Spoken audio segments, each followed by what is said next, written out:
Welcome back to the Let's Talk Indie Yuki podcast, and today we'll be talking about marketing, and in terms of indie games, the state of indie game marketing. A lot of a lot of game developers are starting to market out their indie games. But how do they do that, and how do they reach out to their audience? Today we'll be talking about two articles that will go into this, as well as how we're gonna see how they market their games. Let's have a look.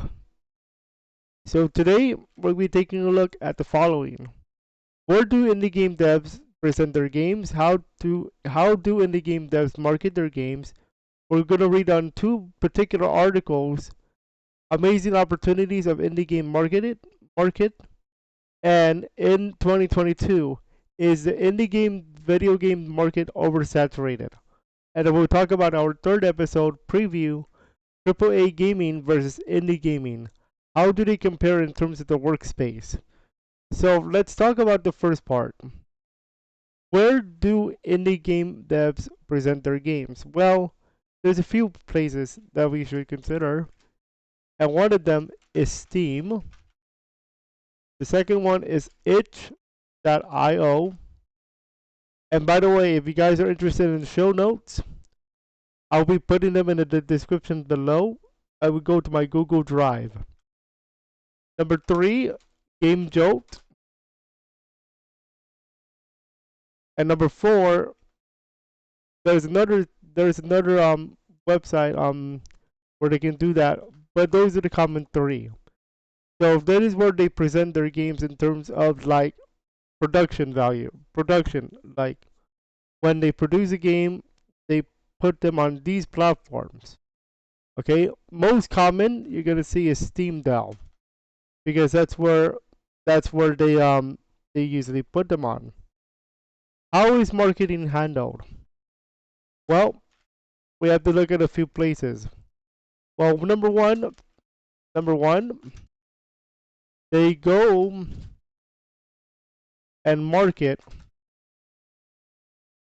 as promote on social media platforms, with including and not limited to Twitter, Facebook, and other platforms like YouTube via video and trailers. Two, they spend part of their budget to promote their game to a wider audience beyond their current circle. Meaning, part of their budget is going to be spent toward the promotion of their game beyond their own audience to see if they can attract even more people that they have not even heard of the game before. So there's a few circles we can draw. Number one, the first circle, we're gonna put out our famous app, Microsoft Paint, because why not? So we have a few circles we can draw from here. Number one, this is your inner circle. Number two, your outer circle. And number three, everybody else. So here is circle one, company. So your company or your indie game section is your studio. Everybody knows about the game in the studio because you guys are developing the game in the studio. The second circle here, in terms of like marketing, is your friends, family, and acquaintances. Okay? Your friends, family, and acquaintances go in this circle. So from the company and studio where it's small, then when you talk about your family, friends, and acquaintances, you can talk about the game you are developing in the indie game studio with them as well. Then we get into the big boy, and that is going to be here, social media slash platforms. That is the wider net where you can cast for your game in terms of marketing, and it keeps going on from there. So you go from a small circle of people who know about your game to a wider circle when you talk about social media, Facebook, Twitter, Twitch, etc., including YouTube. So the more people that know about your game, the more you can market toward them as well. Of course, there's the idea of a niche market where, for example, if they like platformer games, then platformer games are going to be marketed toward them. Okay? But depending on what type of game you are creating, whether it's a platformer RPG, that will be different people and different audiences. So this is your circle when it comes to game development marketing. So, so again, it goes from the company and studio. It goes from here. It goes from here all the way to here, and then all the way to here. Okay, and it keeps going. So, with that being said, let's talk about number 3, niche market. Marketing is based on the type of game being developed. Audience that likes that type of game will be prioritized more than the rest. So, depending on what type of game you are developing, whether it's a platformer, RPG, or shooter, those type of audience will be catered to more before the rest of the market. Okay, that is how marketing is being handled. They use their social media, TikTok, Facebook, Twitch, Instagram, etc. And I'm gonna tell you now, I found a few games already that illustrate more people. Okay, we'll probably play those on the channel very soon. Now we're gonna go ahead and take a look at an article called "The State" that talks about the state of indie game marketing. This is one of the big boys of today. So let's go ahead and read that article. And we're gonna read that article, and it is from this right here. It is from Fungies, and the title of the article is "Amazing Opportunities of Indie Game Market." Okay, let's take a look at a specific section. Now, this article is very long because it actually goes into like stats about AAA gaming and how it stacks up to indie games. We'll talk about AAA gaming in our next episode when we talk about how the workplace of indie games and AAA games and how they differ from each other. That will be in our 3rd episode. But let's talk about the indie game market. So, let's read this one, a brief overview of the market. Indie games or independent games are developed by small teams or individuals without the financial backing of major publishers like Nintendo, Microsoft, and Sony. These games often rely on crowdfunding platforms like Kickstarter or Patreon, as well as digital distribution platforms such as Steam, itch.io, and Epic's Game Store to fund development and reach players. The indie game market has seen a surge in popularity and diversity, with games spanning numerous genres, including classic platformers, roguelikes, visual novels, and many more.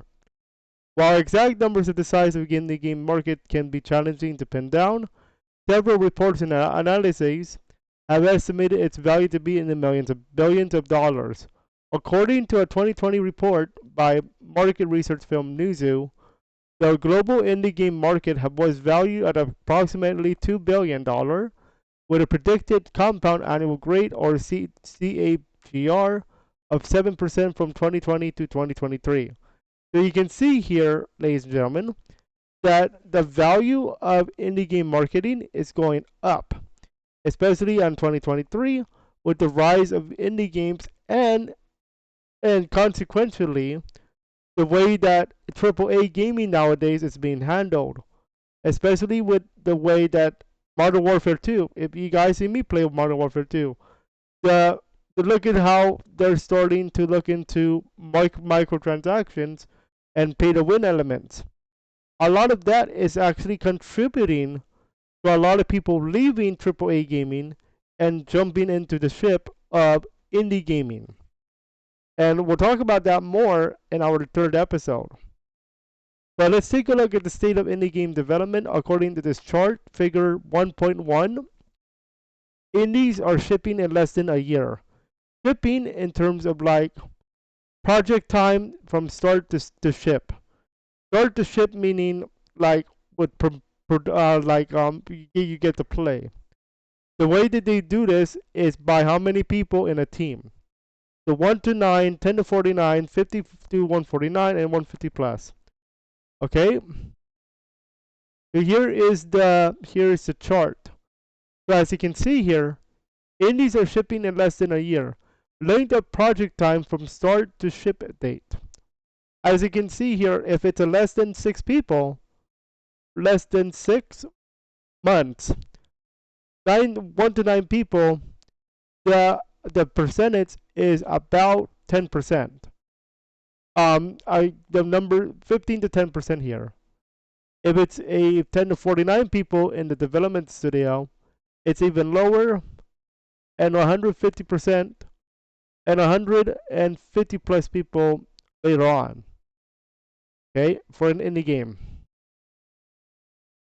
Less than 1 year. So you can see 6 to 12 months or half a year to a year, more than 40% are being shipped out. More than 40%. Okay? And they're getting faster and faster, according to the Unity Gaming Report, which we might be able to read later on. And then look at how much further behind when it comes to when you get to 2 years plus. So as you can see here, but keep in mind that the process of making an indie game are different, are based on design, program, art, sound testing. So basically, if you are an indie game studio, you still have to go through everything: the development, the sound design, the game curator, all that good stuff. Okay. For example, a 2D platformer game is an example of an indie game that can be developed by a small team and can take several months to complete. That's it. 2D platformer. And by the way, you can do that for free almost. Okay? Now, I'm not going to read everything because we need to go into the other articles. But take a look at this chart, also on the same article. Chart 1.2. Indie through lower mid-market are delivering games while working fewer hours. So if you are working in an indie game studio, you are actually working less hours than AAA games, AAA. Let's have a look at this chart. Brown is 2019, lighter brown is 2020, 2021 is the darker brown, and 2022 I believe is the tan color. So if you are an indie game studio, the average developer hours worked will depend on what year. In 2019, as you can see, it's almost a million hours. Yeah, that looks like a million hours on the dot. If you take a look at the chart right here. And then if you have 2020 at 1 to 9 people, it's just over a million hours. And then in 2021 and 2022, it's almost the same. I would say 1.1 million, which sounds like a lot, but compared to the others, it's less than the others. Let's look at the large studios, for example. In a large studio with 300 plus people, you're talking about 1.5 million hours plus million hours worked when it comes to a game. You're already talking about 1.5 plus million. And as you can see with 2022, last year, it takes about 2 million hours plus to make a game, and you're working way more hours than usual. Okay? And remember, that's 300 plus people. That's like something like Activision. That's something like Nintendo.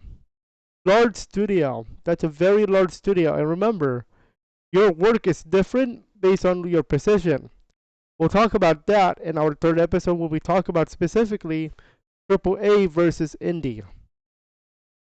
Okay, and let's take a look at the prototype. Remember, prototypes are part of the indie game development process, and you can use Unity Asset Store to do this.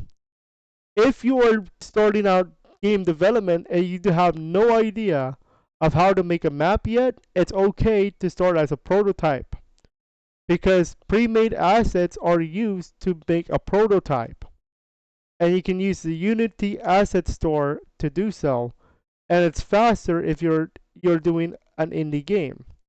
Let's take a look at this example of chart 1.3. Indies are using asset packages for prototyping and concepting. So if you're an indie game, you're like, okay, let's use this to see a prototype and concepting. Let's take a look. Purple is going to be indie games. Darker purple, large studios, and anything else other than that. The packages used and this is number of packages. If it's 0 to 4, if you are an indie game studio, it's about 25%. Okay? If you are a large studio, it's less than that. And if you are in the other category, it's a bit less than that, around 15%. Let's take a look at how many people use a greater than 30 packages in terms of concepting and the Unity Asset Store. Okay? If you are an indie game studio, you're using less than 2%. But if you are a large studio like Activision, 30%, because of how the game size. Okay? So you have to understand that 30% of total developers use that amount of assets, 30 greater than 30. Okay? Building an indie game prototype is essential to success, including the following benefits: time saving, cost effective, access to high quality, wide variety of assets, rapid prototyping, easy integration, testing out gameplay mechanics, identify technical issues, user feedback, and experimentation. User feedback in terms of marketing is very important, because in the idea of marketing, part of marketing toward anything, it's not just gaming, it's also products, it's fashion, technology, all that good stuff. User feedback is very important because you want to know, is the game going in the right direction? Or is there something that the user doesn't like? Now keep in mind that you have to address everybody. You have to address as much as you can. Look at the way that Call of Duty nowadays is you taking user feedback. They're not. They're actually going against user feedback. For example, if you want the Gulag to be one-on-one, look at what they just did in the recent updates. It's 2-on-2 Gulag, and then all of a sudden they decide, you know what? Okay, you're right. Let's go back to one-on-one. And finally, one-on-one Gulag is back. But it took like 6 months to do so. Look at this new game that's on the rise, apparently, according to what a lot of people are calling it, the COD killer. X Defiant is being very good with their user feedback because they understand what Call of Duty did not do. Look at what X Defiant has, and I want to play this game. I couldn't because I couldn't get myself a product key. But look at what they're doing. They're taking their user feedback seriously, and the way they're doing so is they added a map voting system. Call of Duty used to have that. They don't have that anymore. They don't have skill-based matchmaking. They have good maps apparently. Does Call of Duty do that? No, not recent Call of Duty. Okay, so user feedback is extremely important in marketing. If you have good communication, you have good marketing. If you have bad communication, you have bad marketing. And even if you market to Facebook, Twitch, YouTube, etc., it doesn't matter if you do that. What matters, it matters first, number one, yeah, you get your game out there. Number two is your feedback. How are you taking the feedback of your consumers or future consumers in this case? How are you taking it to heart? Call of Duty is not. X Defiant is doing a very good job. Okay? Look at this. Chart 1.6. Indies are prototyping in less than a month. Okay? Where the average is 104, is 204 according to N value. Okay? In less than a month, let's take a look at the 1 to 9 people. 1 to 9 people is 45%. Okay? Around 45%. Length of prototyping phase by studio size. Okay?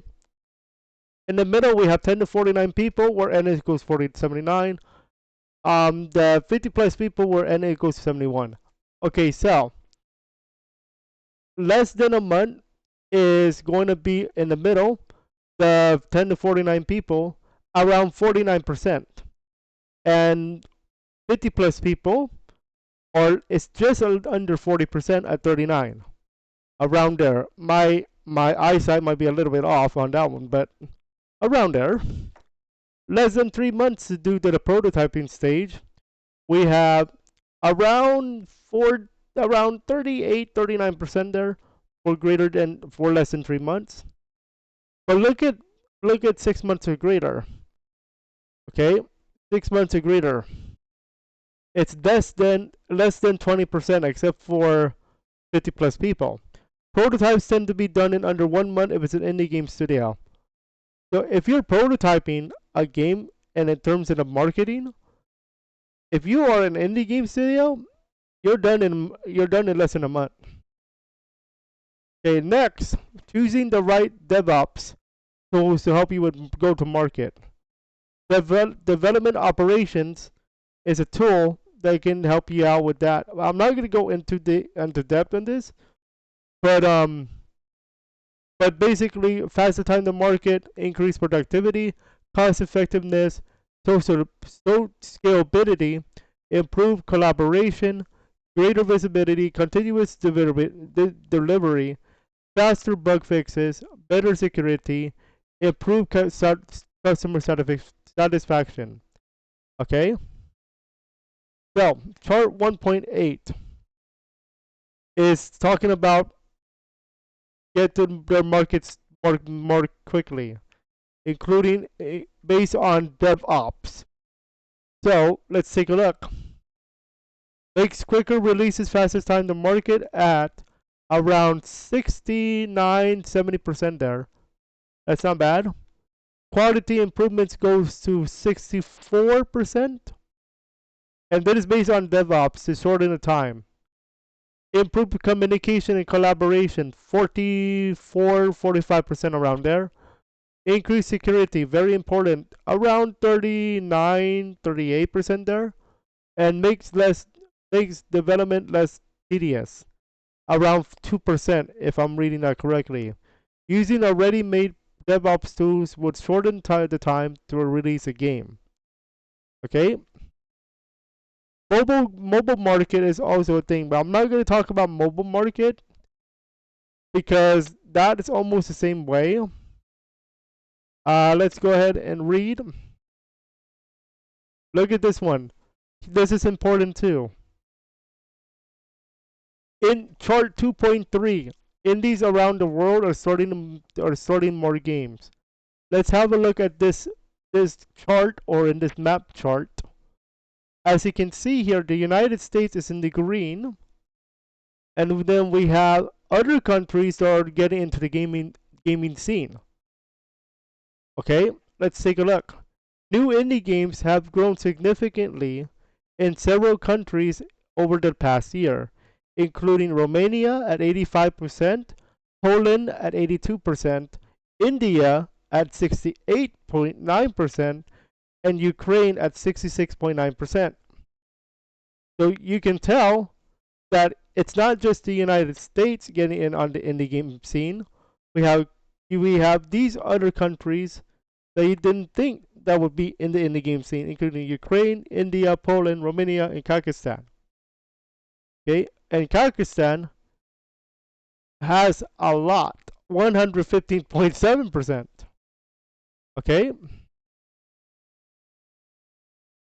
popular game genres among the indie game studios, and this is, like I said earlier, platformer, adventure, puzzle, RPG, action, simulation, strategy, horror, sports, visual novel, in that order.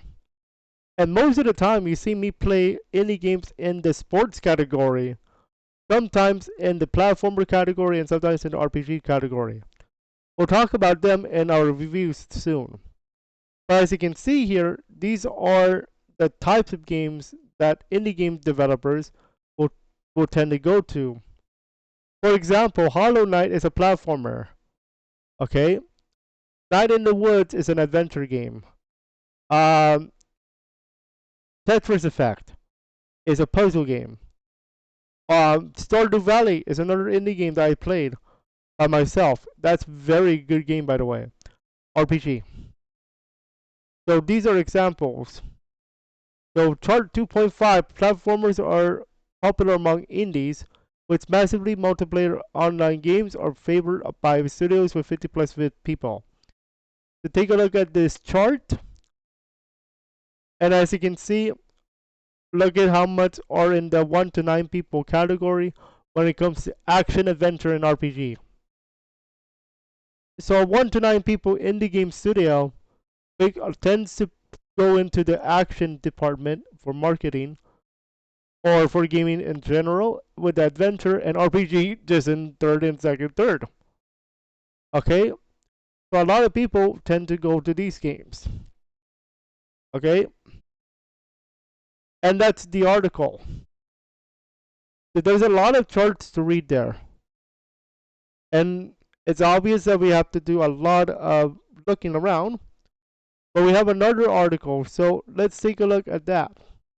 So to summarize in our show notes, not my painting there, this one. To summarize, indie games made with 9 people or less. This is just a summary portion. Tend to release faster. We also learned that other countries, actually, let's go in order. We also learned that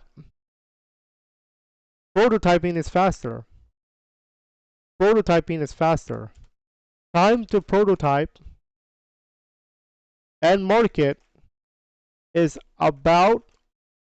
way faster than ever, and getting faster too.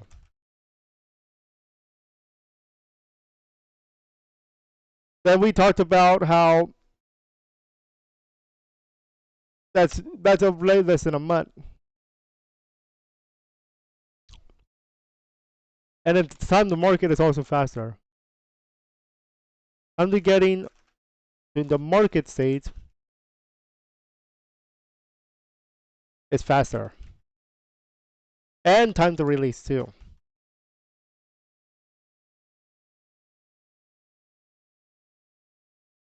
Then we learn that other countries are getting into the indie game scene, like Poland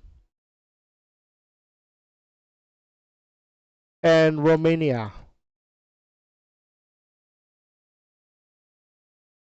Okay. Now we have another article to read, and that is the indie game market oversaturated? And this is by Game Games Game Sky. Is in 2022 is the indie game video game market oversaturated? Let's have a look at this article before we summarize it again. The indie game development market has seen significant growth in recent years, but it's not necessarily saturated. According to a report by the International Game Developers Association, or IGDA, the market of game developers around the world has grown significantly over the past decade. In 2021, it was estimated that there were approximately 31,000 independent game development studios in the United States alone, and this number is expected to grow in the coming years. And I agree. With a lot of people starting to, and the barrier to entry on indie games is starting to get small. And I'm gonna tell you now, watch a lot of people start using RPG Maker, Geodot, whatever that is, game development studio, Game Maker Studio, all these other engines. Watch them make games without even going to college. That's as early as the barrier of entry is. Trust me, if you've seen anybody using RPG Maker, hi, I'm one of them, to make a game without using programming, without doing nothing, the barrier to entry is almost easier. Okay? Let's take a look at more the article. One reason for the growth in the indie game market is the increasing availability of tools and resources for game development. The widespread adoption of game engines such as Unity and Unreal Engine, by the way, you can get those for free, has made it easier for devs to create and distribute games, and the rise of the digital marketplace like Steam and the App Store is providing a platform for indie devs to sell their games to a wider audience. Exactly. So take a look at this. This is the barrier of entry. The barrier of entry is Unity, Unreal Engine, and other resources like RPG Maker and Game Maker Studio, and Pixel Maker in that case too. And by the way, for RPG Maker, you do not need any coding experience. You do not need to go to computer science classes to make games there. You can do it for free right away. The only thing you need to pay for is if you go to the App Store. That's it. Okay, that's as easy as you can get right there. Next thing, let's read the next paragraph. Despite the growth in the indie game market, it remains a challenging industry to break into, however. The high level of competition means that it can be difficult for indie developers to get their games noticed, and the low barriers of entry mean that there is a constant influx of new games being released. This can make it difficult for indie devs to stand out and generate significant revenue from their games. And that is actually correct. That is true. Because the way that the low barriers of entry into game development nowadays is getting smaller. And the reason why is because you have engines that are for free, and one of them that I use, RPG Maker, does not make it required to learn coding. That's right. RPG Maker in particular, you have the assets already. You have the code to play with already. You don't need to learn the code to make a game. If you are playing with RPG Maker, you will need to learn the code. However, if you are into Unity or Game Studio, Game Maker Studio thing. But the barrier of entry to start learning how to make a game is RPG Maker, because you don't need to learn how to code. You don't need to learn CSS or C++ or whatever. You can just make a game there for free, publish it, you're done. You automatically have a game. That's it. But remember, what we just read is that the competition though is getting harder. That's the catch. Next category, next platform. Excuse me, not next platform. Paragraph. Although a tough industry, there are so many success stories. Indie games have gained a reputation for being innovative and offering a unique gameplay experiences, and it has helped them to gain a dedicated player base. Many indie games have also achieved commercial success, with some even outselling AAA titles. And yes, that has happened. For example, in 2021, the indie game called Among Us, everybody's favorite, became a global phenomenon with over 500 million downloads across all platforms. Yes, even Among Us has beaten a AAA game. That is right. That is absolutely correct. If your game has a very particular concept and has a lot of people playing it, you are for sure going to outsell Call of Duty. Well, not well, yes, you can outsell a AAA game, not necessarily Call of Duty, but it is possible. If your game has a lot of players playing, of course, and buying said game. Let's take a look at that right now. If we take a look at the sales of Among Us, that's my nickname for it. Oops, Among Us sales. Okay, so Among Us game has been downloaded more than 500 million times from June 15th, 2018 to September 22nd, to September 2022. By June 15th, 2021, the game was downloaded 324 million times and all that good stuff. Let's take a look. Look at this. $500 million. I mean, not $500 million. 500 million plus downloads in September 2021. And remember, that game is still out today. That game is still selling out big money. Oh, and by the way, there's $5. It's $5 on other gaming platforms, but on mobile it's for free. So if we take $5, let's bring out Mr. Calculator. We're going to take out Mr. Calculator for a moment. And we're going to do some math. So, if we take $5 multiplied by 500 million,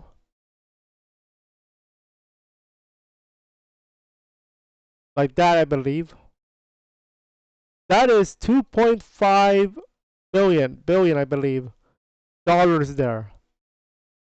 That's a lot of money here, ladies and gentlemen. And that's just from a single game. That guy, whoever made Among Us, can retire by now. I want to multiply this by 3. Actually, yeah, 2. No, 3, because the game started in December 2023. By now, if this game is still selling at $5, look at how much this guy is making. Okay, and that's a core. That's a definition of a game of $5 per month, $5 on other gaming platforms. This guy is already making 7.5 billion. And remember, that's only from a $5 game. What if the mobile game version was actually also 5 billion? I mean, not $5 billion, $5 per month. I mean, per purchase. You have to multiply this number by 5. Okay, because we have to add the mobile charge. So you're talking about one game making this much money. Keep in mind, though, that is just for Among Us. Let's continue in this article. Look at this one. Number of downloads for Among Us. In September 2022, 500 million plus. And I did 500 million because that's the base number. Okay, so that's for Among Us. Let's continue the article. In terms of this article is for tomorrow. Here we go. Now, let's read the next paragraph. There are several factors that can contribute to the success of an indie game. One is having a unique and compelling game concept, like I mentioned with Among Us. Indie games often differentiate themselves from a larger and more established title by offering something new and fresh. Another factor is strong marketing and promotion. Indie developers often have to rely on word of mouth and social media to get the word out there, their games, and building a strong community of fans to be their crucial success. And absolutely correct. Absolute facts. A lot of people nowadays are on Facebook, or on Twitter, or on Instagram, YouTube. What's the other one? Weebly, whatever. Okay? And a lot of people are looking for something new in terms of the gaming world. Guess what I found? On Twitter. On Twitter, there is a thing called, there is a hashtag game developer. I looked up indie gaming. Look at how many indie games are already promoted here on Twitter. Doomblade. Never heard of this game. Why? Because of word of mouth. This is new to me. May 1st, 2023. And by the way, I can get the demo now. I can actually get the demo on Steam. If we take a look at Doomblade, if we take a look at their, if they have yeah, you can play the demo. Let me see if it's actually on Steam. Yeah, they're Doomblade. Let's have a look right now. I'm actually, look at this game, Arc Runner. Never heard of it before until I found it on Twitter. Doomblade. This game has a demo right now. The demo is out right now if you guys are interested in this kind of concept. Quarter 2, 2023. That means within the next few months. Oh my goodness, this looks like a cool game I want to play. I'm actually right now downloading the demo because it looks that cool.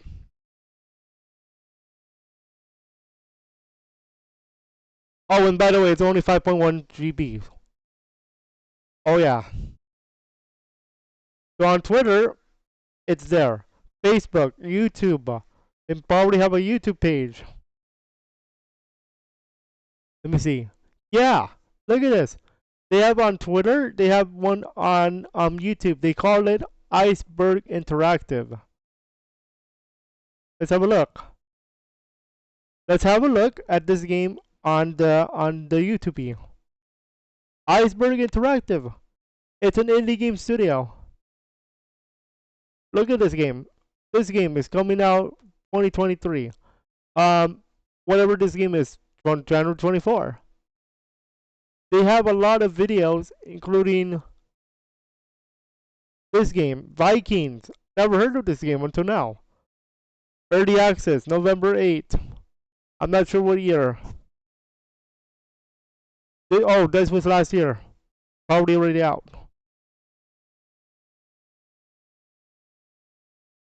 So all this is one studio, and they're promoting it on YouTube. So their marketing is YouTube and Twitter, because as we saw on their Steam page for Doomblade, Twitter and YouTube, and a website to boot. How about that? They also have a website.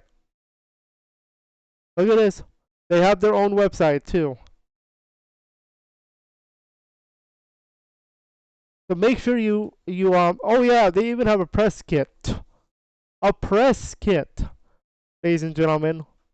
That means not only are they marketing their game, you as a content creator can market their game too. They have a press kit. That's right. If you want to see art, GIFs, logos, screenshots, videos, etc., have a look at that. This is Google Drive, ladies and gentlemen. So that's how they market their game. This is one very good example of somebody who's marketing their game not only on Steam, but they use YouTube, they use Google thingy, they use Twitter, they use website development in that too. Let's go back to the article. So what is that? That's a strong community, folks. I'm interested in that game. I'm getting it. Not right away, but look out for a review on this. Next question. Next paragraph. Despite the challenges faced by indie game developers, the industry is still seen as an attractive career option for many aspiring game developers. The relatively low barriers of entry and the ability to retain creative control over projects are seen as major advantages of working in indie game industry. In addition, the rise of digital marketplaces and the increasing popularity of gaming has created a wider audience for indie games, which will help offset the competitive nature of the market. Correct. Absolutely facts. Okay? Yes, there is a lot of competitive. It's very competitive nowadays. However, there's a big advantage when working with an indie game industry versus AAA, AAA. We're going to talk about this more in the AAA gaming versus indie gaming developer video coming up in our next episode. But this article is correct. You maintain control, and that's a very important word when it comes to game development nowadays. You retain control over everything. You don't need to rely on AAA Activision. You don't need to rely on AAA Nintendo. You don't need to rely on AAA Microsoft. You don't have to deal with deadlines. You don't have, well, you do have to deal with deadlines, but you don't have to deal with deadlines that are like, oh, you got to get this done because we want the next Call of Duty on this day. Or what's this? Or we need to get your production up because we want to be on December 25th, 2024. We want to make sure it's time for Christmas, so we need to hurry up, let's go. No, in an indie game studio, you are in control of the deadlines. You can be as aggressive as you want, or you can be as relaxed as you want. That's the advantage of an indie game studio. Okay, make sure you communicate this with your boss though. That's important.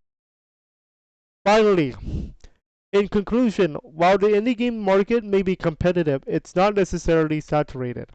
There are still opportunities for new developers to enter the market and find success, and the industry continues to attract a large number of aspiring game developers. The increasing availability of tools and resources for game development, as well as the growing demand for games, suggests that the indie game market will continue to grow in the coming years. That is absolute true. Okay? So let's summarize this article in our notes, our show notes. There we go. So let's recap the article. So we learned that in this article,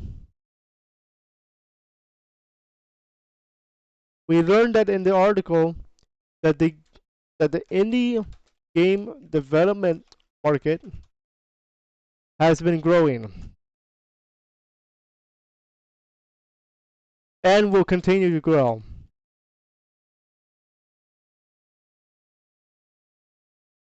We also learned that it's because of development tools being released. More development tools.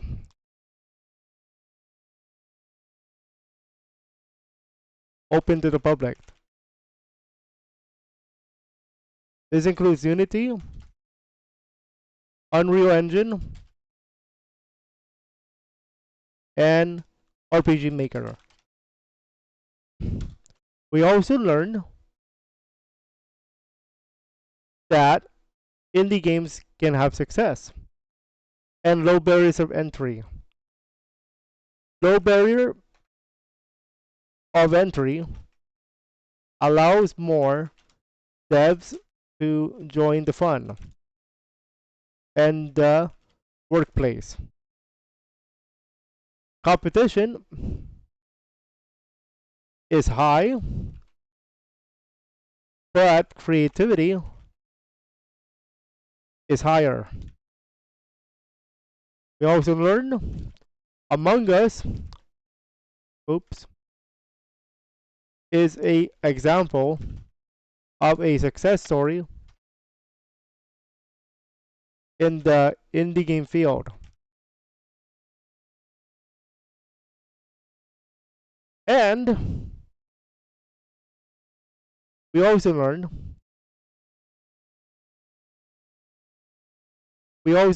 that we can cast a wider net to our audience via YouTube, Facebook, and other social media. And indie games are usually noticed by word of mouth most of the time. So that is what we learned today for our second article. And the marketing is in there. Now we get to preview our next episode. So next time we're going to take a look at AAA gaming and indie gaming. How they compare in terms of the workspace and environment. So our main points for our next episode, comparing the AAA and indie game market. Not a market, but environment. We're going to take a look at how working in a AAA studio and indie game studio are different. We're going to take a look at their structure. We're going to take a look at how they assign roles and much more, and culture. And the article that we are going to have a look in that particular episode is going to be this one. And it's going to be this one right here.